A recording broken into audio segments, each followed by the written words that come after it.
What's happening today on the Scott Ochoa Show? This is happening today. We're going to take a tour of the Mary Karam Gallery. Mary, it's good to see you again. Thank you for letting us come to your gallery, and you're going to give us a tour today, is that right? I hope so. I hope it'll be interesting. Well, so far we're having a good time. We are. There's a lot to see, and I have about 30 artists of lots of different kinds of work to show. This first artist is Betty Nash. She's been painting for over 40 years, and she paints mainly in oils.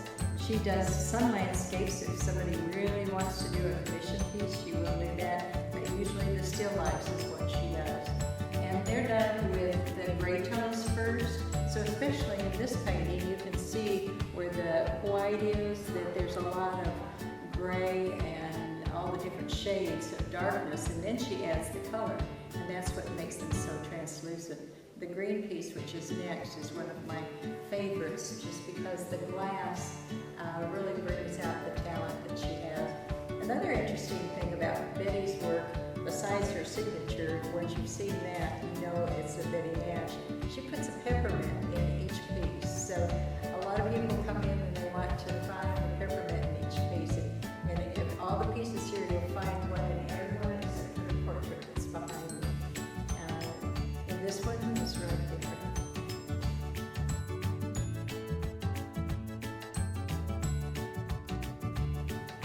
This is one of the pieces that was up at the Magnolia Festival, and I believe it won an award up there. Next we have David MacSmith's work. We only have 4 pieces of his, and they reflect where he used to live. He used to live down in Vernor, Texas, and now that he's in Texoma, he has made some small paintings that are Lake Texoma, and he sold all of those. So the only ones that I have at this time are the ones from Vernor, Texas. Oh, okay. The sunsets are one of his specialties, and it's really wonderful to watch David paint.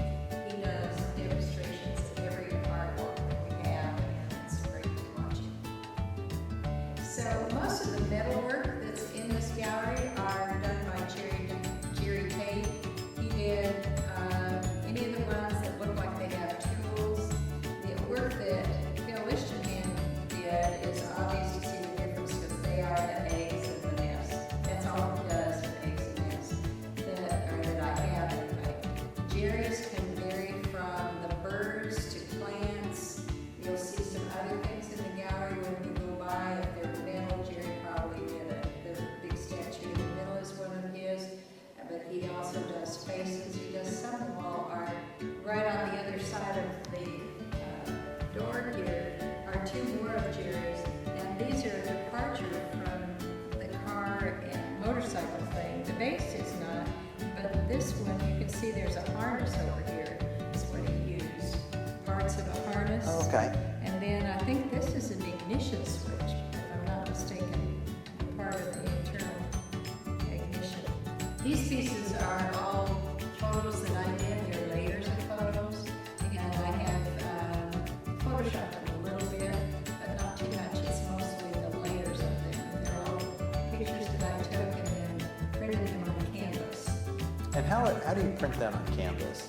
I have a large format printer that can print up to 44 inches wide, and I can print on just about anything that you can roll through the printer.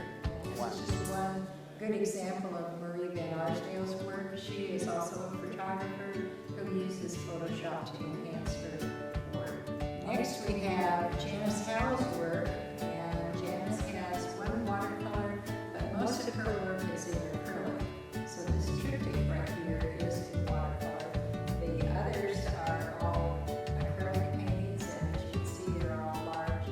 I can see Colorado in this one. Absolutely Colorado.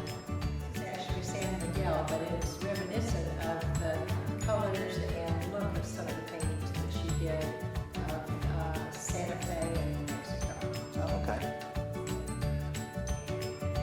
Now this is kind of a transition area back here because we have a combination of small pieces by Shelley Tate Garner, and we'll see some of her work on the other side. One of the most recent pieces that Jerry Tate did, like I said, he does mostly the sculpture work, but he did this one woman's face that is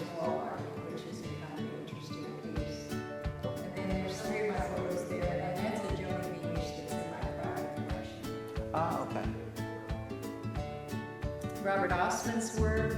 He does mainly pottery. This is a large marble piece that Robert did that combines ceramics, which he does all the time, with a marble encasement, and then the base is also marble. Very unique piece. We decided to leave it untitled and let everybody use their imagination. We do have some jewelry, and a lot of that is made by the same person who makes the gourds, and that's Linda Hobson. And we'll be talking about hers when we get up to the front. And then Kimber Bosse did a work that's behind here. Another artist that I only have one example for is Robin Raggio, and that's another Hammond. Okay, so this is Jack Usi's work. Jack teaches up at Southeastern, and he, as you can see, has a variety of different kinds of things that he does, for the raku that are the fish. This is actually, I got to see him making this one, where they heat it up and then put the feather right on the hot pottery. Oh, and that's okay. what gives you that information there. Sometimes they use horsehair, so this is the same thing. When the pot is very hot, they just pull it out of the kiln and they put the hair on there, and it cooks into the glaze. And so Wow. you can't wash that off. That's going to stay just that way. These are all Shelley Tate Garner, and Shelley used to have the gallery across the street, Art Place. And one of the unusual things about Shelley's work is that she works acrylic paints on acrylic surface, and that's hard to do. You have to think in reverse when you do that, because it is usually when you're doing the painting, the final touches you would put on last. When you're doing acrylic on acrylic, you have to put the fine tone things first, because that's what people are going to see when they look at it. So in the case of the three that we have here, and even these little pieces that she has in the painting, there are probably the reds, and that one little feather shaped is what goes on first, and then she does the background colors. Because this is one of Martin's premier pieces, and I can pull that up. And this is very light. It's a sycamore wood, and Martin tries lots of different things. I love the sycamore just because I'm not used to seeing that, so it's an unusual piece for me. You probably know what a bodark tree is. Yes. Martin works with bodark. A lot of woodturners don't want to be bothered because it is so hard. They break their bits or whatever they're working on. Martin uses the lathe, and it's a challenge, but if he does one like this one, he's actually putting handwork on there besides working on the lathe. So that's really amazing that he can do that.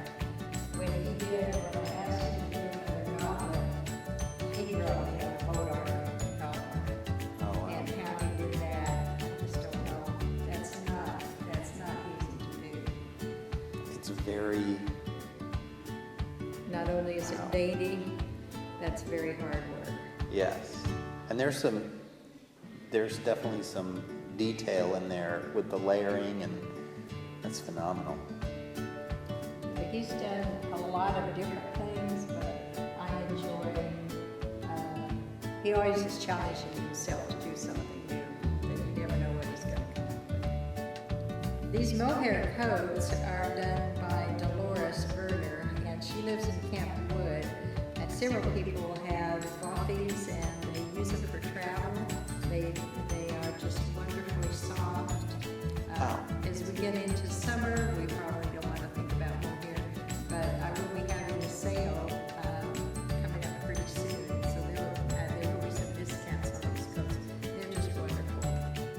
Glen and Reba Spelis are one of the artists that have been with me the longest, I think almost the full 10 years, and good friends as well. And I love the work that they do. It's very imaginative. It's very abstract. You cannot tell what they started with. So it's a little bit different from some of the artists in that it's more kind of an organic feel, but you don't know for sure what it is. It's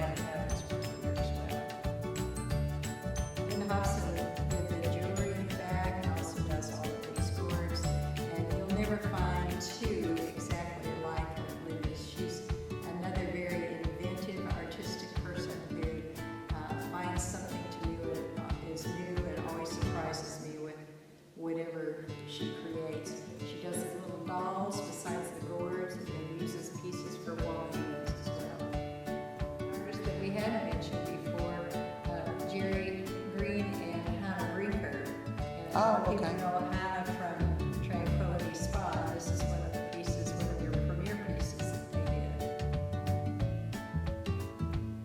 You'll see more of theirs when we look at what's in the window on the front. You can see in the window we've got a variety. We've got the Indian rock art, we've got some of Jerry's work. This is one of Jerry's pieces, the aspen trees are Jerry's.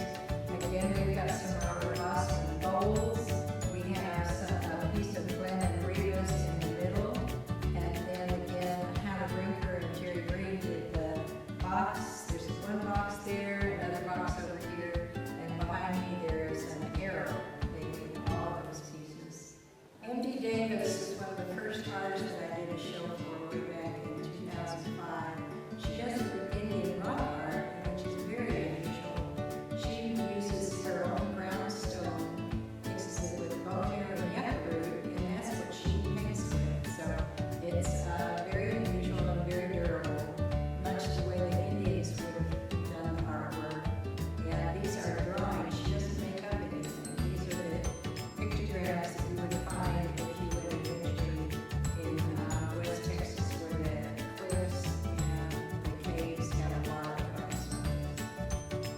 There's unaccosted work done by Chance Mose, and some more windows. Thanks for watching the Scott Ochoa Show, Everyday Better Living.